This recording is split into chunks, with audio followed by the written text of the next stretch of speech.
Hello, y'all. Hope you're having a fantastic day. I'm Nobodium, and this is me reading Markiplier from North Korea. This is the third part of the series.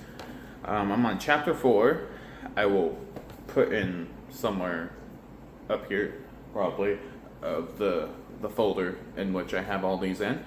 But yeah, let's get right into this. Last time we kind of read into how Markiplier's grandfather, his life changed when a man found him and changed his life, introduced him to his mom, not his mom, introduced him to a wife, and they had several kids. Didn't have a boy, but then she's now meeting Fishbach. Like it happened yesterday, I still remember the first day I met a man whom I would marry and become the mother of 2 boys with, Thomas and Mark. However, I could not see that at that moment. In early spring 1979, a few months before I turned 16, while I was starting my freshman year in high school, in a friendly gesture, my dad occasionally would invite newly assigned U.S. officers to our house. My mom was an excellent cook and prepared tasty Korean home-cooked meals for our foreign guests during their 1-year duty in Korea. One Saturday afternoon, after my half-day classes were over, I took a bus to my house, hoping to catch up on some TV shows. My parents had recently saved enough money to buy a new television set. One of my dad's checks they were paying for schooling for all 6 girls, since education was not free in South Korea at the time. Consecutively, a television was considered a luxury. Oh, that was not Mr. Fishbach. This is her dad. I was read in this caption I did not see yesterday, and I am so sorry about these dogs. They're normally not this barky. They're normally just all over the damn place, and it's annoying too. As I was about to enter our main room, I saw a strange-looking pair of men's shoes that grabbed my attention. The strange shoes were next to my dad's shoes in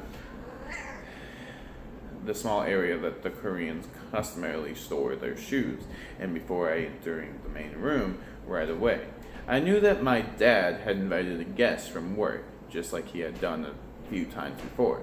Instinctively, I turned my back to avoid meeting a stranger, but for some unexplained reason that day, I did something that was out of character. Curiously, I decided to peek in the direction of the room where the strange man was talking with my dad.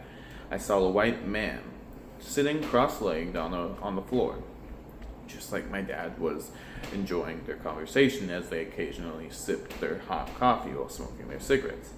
They stopped talking to each other when they saw me standing at the door, staring at the fair-skinned visitor with shiny silver hair. His hair had a hint of wave right above his high forehead. His face was oval-shaped and was wearing thick gold-wired eyeglasses. He wore a yellow shirt and blue jeans, which reminded me of a model from the Sears catalog that I had admired before I went to sleep each night many years ago. To me, he looked very distinctive, and he had made a lasting impression. My curiosity had been satisfied, so I left the room quietly. Later, I heard my parents discussing that Mr. Cliff Fishbach was a newly assigned officer, and that my dad would be working for him during Mr. Fishbach's 1-year stay in Korea. Just as I was about to forget about my first meeting with the visitor a few days later, Mr. Fishbach returned to our home, bringing 2 sisters, aged 6 and 8. Later, I learned from my dad that Mr. Fishbach was a married man with a wife who could not have children. Before Mr. Fishbach moved to Korea, the couple had already completed the adoption papers through the Korean International Children's Service. Not realizing how quickly their wish would be granted, Mr. Fishbach received the girls well before he intended to take them home to the U.S. Seeing the 2 orphan sisters and Mr. Fishbach's predicament, he and my parents agreed that the girls should stay with us until they all left for the U.S. During the week, Mr. Fishbach remained at the officers' quarters on the base, so he could devote himself to his job as a senior warrant officer. Every weekend, Mr. Fishbach would visit his girls and spend time with my English-speaking dad. Since the rest of my family could not communicate in English, most of us stayed a safe distance from the strange foreigner. One day, when I returned from my classes, I saw Mr. Fishbuck alone sitting on a wooden bench in front of our house smoking his cigarettes, while reading his favorite novel. A few weeks after Mr. Fishbuck's arrival, I decided to gather my courage to get close to him and ask if he could help me with my English homework. As soon as Mr. Fishbuck noticed me standing shyly with my English book, he put down the novel and smiled at me and said, "Yes." From that day forward, we developed a ritual of eating dinner at my home prior to my tutoring sessions each week. We sat on the bench outside my house while I listened to Mr. Fishbuck patiently teach me English. I tried my hardest to understand his strange-sounding words.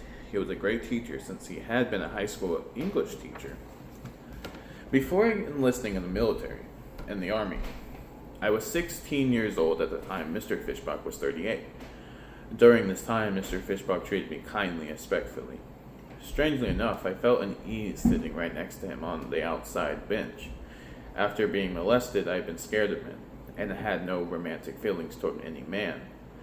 Time seemed to fly by, and before I realized it, Mr. Fishbuck's tour was quickly ending. On a cold morning in December 1979, it was time for Mr. Fishbuck to return home with his 2 adopted daughters. I wanted to accompany the Fishbuck family to Swell International Airport. I woke up very early to join my parents as they gathered to say their goodbyes before Mr. Fishbuck and his 2 adopted daughters flew home to the U.S. We arrived early after our 2-hour taxi ride. That's a long time. And Mr. Fishbuck offered to buy a farewell meal inside the airport restaurant. I was sad and couldn't even take one bite at the breakfast. All I could think of was that I was losing a good friend forever. I thought that this would be the last time I would see my friend, Mr. Fishbuck. I could recognize the same emotions of my dad, knowing that they had also become good friends. As I sat there feeling sad, Mr. Fishbuck told us, as if he had read our minds, that he was planning to keep in contact with my family, and he would not forget us. I had a feeling that my dad doubted him, since none of the officers in the past had reconnected with him after leaving their assignment in Korea. We all gathered at the departure gate to say our final farewells. Through our tears, after Mr. Fishbuck exchanged a firm handshake with my dad, he turned to me and gave me a hug, a huge, warm bear hug. I was pleasantly surprised by his hug, since I had never been hugged before. For the next 2 years of my high school, I found myself daydreaming, and I was unable to concentrate on my studies to the point that I could no longer maintain high grades. The only time I felt joy was reading an occasional letter that my dad received from Mr. Fishbuck, now living in the United States. After I graduated from high school, I met a couple named Mr. and Miss Bach and their 3 young children, ages 3, 6, and 8. The Bach family had just arrived in Korea for Mr. Bach's 1-year overseas assignment. Since Mr. Bach was 8 months pregnant, Miss Bach, not Mr. Jesus, Caden, was 8 months pregnant with her 4th child. She needed a nanny to care for her active young children. My dad came home and discussed the 1-year nanny position with me, which I gladly accepted. Even though I wanted to further my education and attend college, I knew that the job would help me improve in my English skills, in addition to helping me pay for some of my college tuition next year. Having no experience or education in the care of young children, the year went by very slowly, and the Bach children turned out to be a handful for me. I breathed a sigh of relief. Breathed, I will never know. I said goodbye to the Bach family at the Seoul International Airport. I did not cry like I had when Mr. Fishbuck departed 2 years ago. After leaving the airport alone, I started to think about a plan for my future during the 2-hour bus ride home. Before I arrived home, I had made up my mind that my next year I would apply to college in Korea. The national exam takes place once a year in November. I had exactly 10 months to prepare for the exam. The following week, with the money I had saved up that year from babysitting, I took a bus and registered for review classes at the nearest academy school. I was determined to have a high college entrance score, so I spent every day preparing for the test. After each class, I would stay an extra hour studying the material that I had learned that day. I was determined to make high grades so that I would be accepted into my chosen college. Finally, my hard work paid off. I was ecstatic when I received my acceptance letter from Dangook, Danuk, I don't know how to pronounce it, I'm sorry for butchering it, University. After years of tenaciously preparing for the entrance exam, my dream of being an English major had come true. When I had delivered the great news to my parents, they were not happy as I was. My younger sister, Songi, had been accepted to a different college and would be attending college that same year as me. Naturally, my parents were worried that they would not be able to come up with the tuition for both of us. In those days, student loans were non-existent in Korea. Feeling hopeless and not knowing where to turn for help, I decided to lie down in my bed in a small cold room, trying my best to shut out my problems by constantly sleeping underneath my blanket. I just wanted to escape from my new reality. It was December, and winter was approaching rapidly. That was chapter 4 of Markiplier from North Korea. There wasn't as many pictures, unless I didn't show them. I don't think, there was only that one. But it was a good chapter. We got to learn a little bit about Sunak's early life, in which how she dealt with her later years, and how she met Mr. Fishbog. I don't know if that is the Fishbog, but it could be.